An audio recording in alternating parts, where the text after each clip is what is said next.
Assalamualaikum warahmatullahi wabarakatuh. Alhamdulillahirabbil alamin wa bihi nasta'inu ala umurid dunya waddin.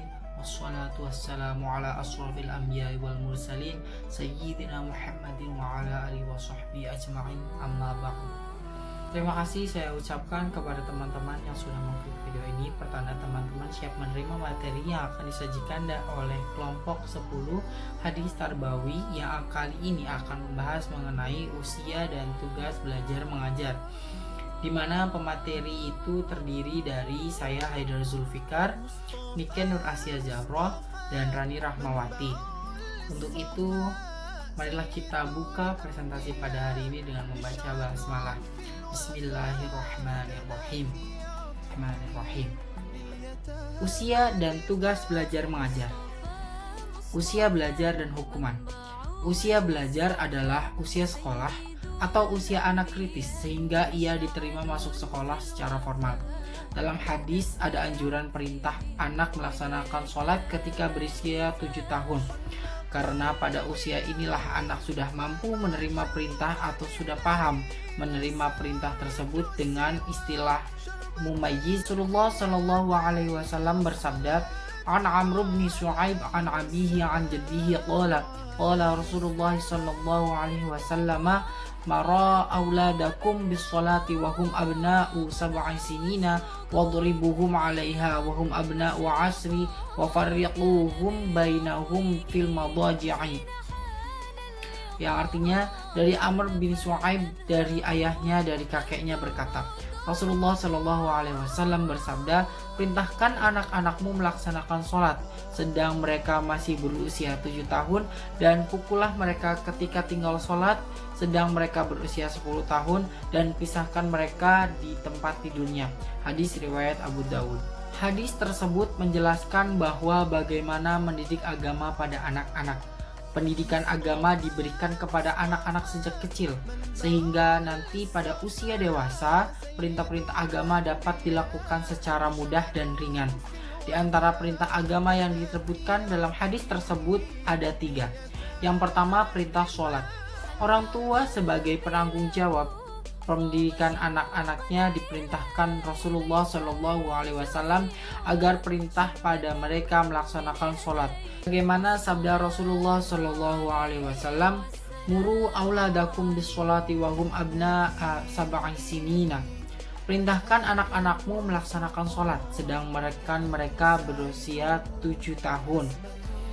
Perintah di sini maknanya dilakukan secara tegas. Sebab pada umumnya perintah sholat sebenarnya sudah dilakukan orang tua sejak sebelum usia tersebut. Selanjutnya poin kedua ada memberikan hukuman bagi pembangkangnya. Perintah sholat secara tegas dimulai sejak usia 7 tahun dan berlanjut meningkat sampai dengan usia 9 dan 10 tahun. Jika pada usia 10 tahun anak ini tidak mau melaksanakan sholat, maka orang tua diperintahkan untuk memukulnya. Sebagaimana lanjutan hadis tersebut, wadribuhum 'alaiha wa hum abna'a 'ashrin. Dan pukullah mereka karena tinggal sholat sedang mereka berusia 10 tahun. Hadis ini perintah memberikan hukuman bagi anak yang membangkang perintah atau melanggar larangan. Pukulan di sini maknanya adalah hukuman yang sesuai dengan kondisi. Bisa jadi yang dipukul adalah batinnya dengan cara diisolasi atau lain sebagainya. Poin yang terakhir yang akan saya sampaikan adalah mengenai pendidikan seks. Hadis berikutnya, pendidikan seks diberikan ketika berusia 10 tahun, sebagaimana sabda Rasulullah Shallallahu Alaihi Wasallam, wa farriqu bainahum fil madaji'i, dan pisahkan mereka di tempat tidurnya.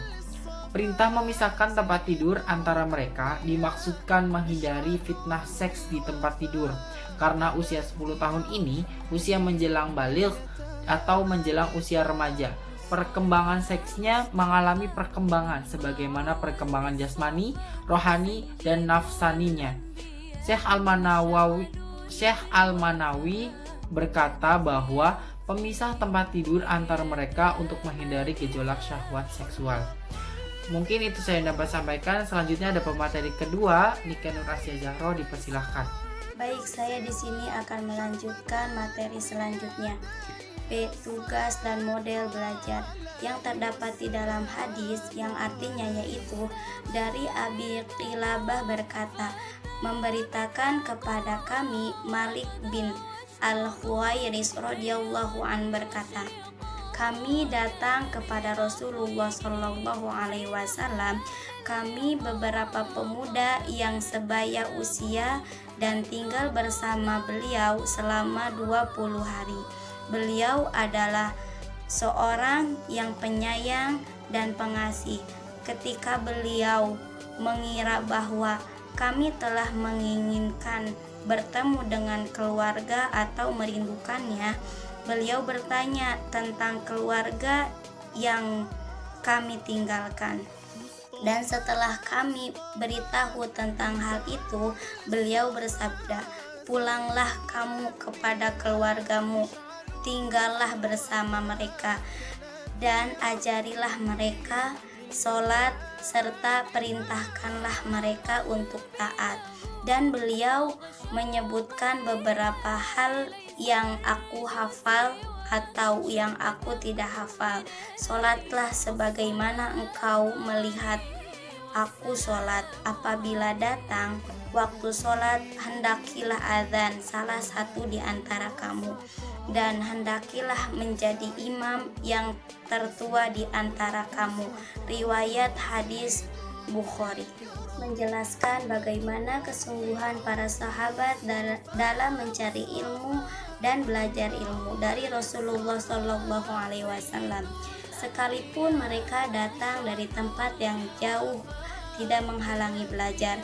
Model belajar seperti pesantren dalam hadis ini diikuti oleh model pendidikan modern yang dikenal dengan model lab school, model pesantren, model asrama, model sekolah terpadu, dan model-model diklat yang diselenggarakan orang modern.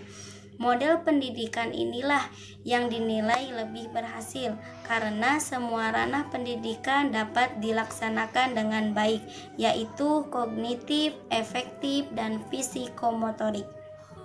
Murid hidup bersama guru, pengajaran ilmu secara teoritis dan pragmatis. Guru berinteraksi dengan murid selang malam. Murid dapat berlatih dan meneladani psikomotorik serta efektifnya setiap waktu di samping sangat efektif dan efisien. Nabi bertanya langsung tentang keadaan mereka. Setelah diberitahu keadaan yang sesungguhnya, Nabi memaklumi hal itu dan mereka dipersilahkan pulang.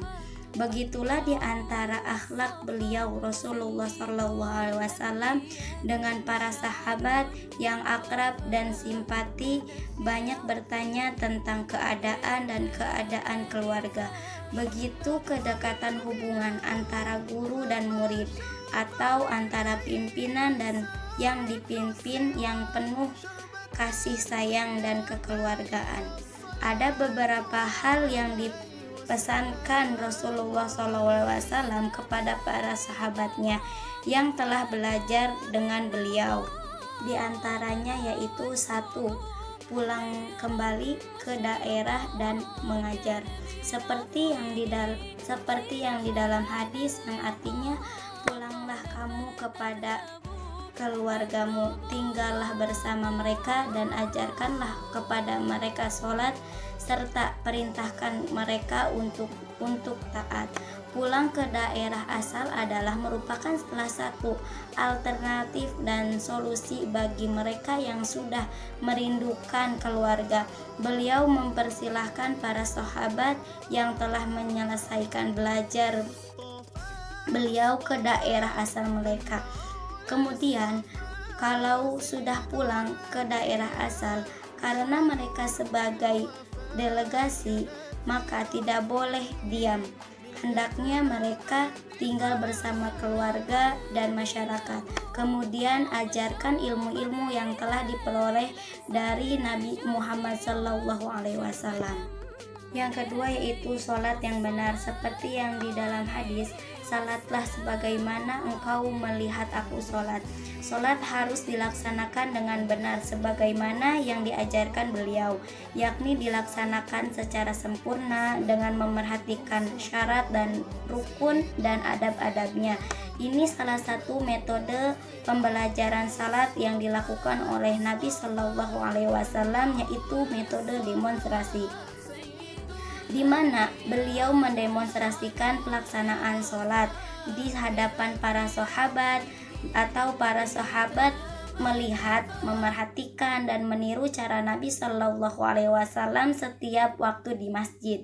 Demikian juga pada mulanya anak-anak belajar sholat diawali dengan melihat guru atau orang lain menjalankan sholat, kemudian mengikuti dan menirukannya. Yang ketiga yaitu azan dan sholat berjamaah. Pesan berikutnya adalah melaksanakan sholat berjamaah diawali dari masuknya waktu azan dan sholat berjamaah. Sabda beliau yang artinya yaitu, apabila datang waktu sholat, hendakilah azan salah satu di antara kamu. Di sini azan berfungsi sebagai petunjuk waktu sholat telah tiba. Di samping ajakan melaksanakan sholat berjamaah, di dalam memilih imam sholat berjamaah, yang didahulukan adalah yang banyak hafalan atau bacaan Al-Qur'annya, kemudian yang paling alim agama, dan terakhir paling tua usianya. Baik, di sini saya akan menjelaskan materi mengenai tugas belajar mengajar. Seperti kita ketahui bahwa tugas belajar mengajar adalah tugas kewajiban bagi semua orang. Bagi orang yang belum tahu ilmu, tentu tugasnya yaitu belajar atau menuntut ilmu. Sedangkan bagi orang yang berilmu, itu tugasnya mengajarkan ilmunya kepada orang yang belum tahu. Singkatnya, orang yang belum tahu wajib belajar, dan orang yang sudah tahu wajib mengajar. Sebagaimana dalam hadis yang artinya, dari Anas radhiyallahu anhu berkata, beberapa orang pernah datang menghadap Rasulullah Shallallahu Alaihi Wasallam seraya berkata, kirimlah bersama kami beberapa orang delegasi untuk mengajarkan kami Al-Quran dan Sunnah. Kemudian beliau mengirimkan sebanyak 70 orang ahli Al-Quran dan sahabat Ansor, diantaranya paman saya bernama Haram. Mereka ahli membaca Al-Quran dan tadarus. Pada malam hari mereka mempelajarinya, dan pada siang hari mereka mengangkut air ke masjid, mengambil kayu bakar dan menjualnya untuk membelikan makanan kepada penduduk Syuhab dan orang-orang fakir. Mereka itulah yang didelegasikan Nabi. Sebelum sampai ke tempat tujuan, mereka diserang dan dibunuh. Maka mereka berdoa, ya Allah, sampaikanlah peristiwa kami ini kepada Nabi kami, bahwa kami telah menemuimu, sedangkan kami ridho kepadamu dan engkau ridho kepada kami. Kemudian seorang laki-laki mendatangi Haram, paman Anas, dan belakang menusuknya dengan tombak sehingga tembus. Haram berkata, aku beruntung demi Tuhan Ka'bah. Lalu Rasulullah Shallallahu Alaihi Wasallam bersabda, sesungguhnya saudara-saudaramu telah terbunuh, dan sesungguhnya mereka berkata, ya Allah, sampaikanlah peristiwa kami ini kepada Nabi kami, bahwa kami telah menemuimu wafat syahid, sedangkan kami ridho kepadamu dan engkau ridho kepada kami. Hadis riwayat muttafaq alaih, dan ini lafal Muslim. Hadis ini menjelaskan bahwa sekelompok orang penduduk Najd memohon kepada Rasulullah untuk mengajarkan Al-Quran dan Sunnah di negerinya. Ada 70 orang sahabat Ansor yang terpilih sebagai pengajar dikirim ke negeri Najd. Berdasarkan permintaan mereka untuk mengajarkan Al-Quran dan Sunnah, mereka yang terpilih adalah yang memenuhi kriteria seperti ahli membaca Al-Quran, keras bekerja dan bersedekah, ketulusan dan dalam pengabdian, dan ridho terhadap pujian. Yaitu ahli membaca Al-Quran pada malam hari. Yaqra'una al-Quran wa yatadarasuna bil-laili yata'allamun, yang artinya pekerjaan mereka membaca Al-Quran dan tadarus, pada malam hari mereka mempelajarinya. Dalam hadis ini bahwa kriteria para pengajar yang dikirim Nabi adalah menguasai materi yang diajarkan, yakni Al-Quran dan Sunnah, bisa membaca dan menulis dengan benar, memahami dan mengkaji maknanya, bisa memberikan pembelajaran dan pengamalannya. Yang kedua itu keras bekerja dan sedekah pada siang hari. Sedangkan pekerjaan mereka pada siang hari adalah pada siang hari mereka menimba dan mengangkut air di bawah ke masjid untuk diminum kaum muslimin yang aus datang ke masjid, mengambil kayu bakar dan menjualnya untuk membelikan makanan kepada penduduk syufah dan orang-orang fakir. Yang ketiga yaitu ketulusan dalam pengabdian dan ridho terhadap ujian. Para pengajar itu patuh kepada Rasulullah dan tulus melaksanakan segala tugas yang diemban dan ridho menghadapi ujian sekalipun membahayakan dirinya. Mereka terbunuh, demikian juga Haram bin Malhan menjadi syahid ketika ditembus panah dari belakang. Mereka hanya memohon kepada Allah agar peristiwa yang menimpa mereka itu disampaikan kepada Nabi. Mereka ridho dan Allah pun meridainya. Sungguh benar, doa itu dikabulkan oleh Allah Subhanahu wa Ta'ala. Peristiwa ini disampaikan kepada Nabi melalui wahyu sebagai permuliaan kepada mereka, sehingga Nabi mengetahui dan menceritakan kepada para sahabat di Madinah bahwa mereka terbunuh di tengah jalan sebelum sampai dan berdoa dengan tulus.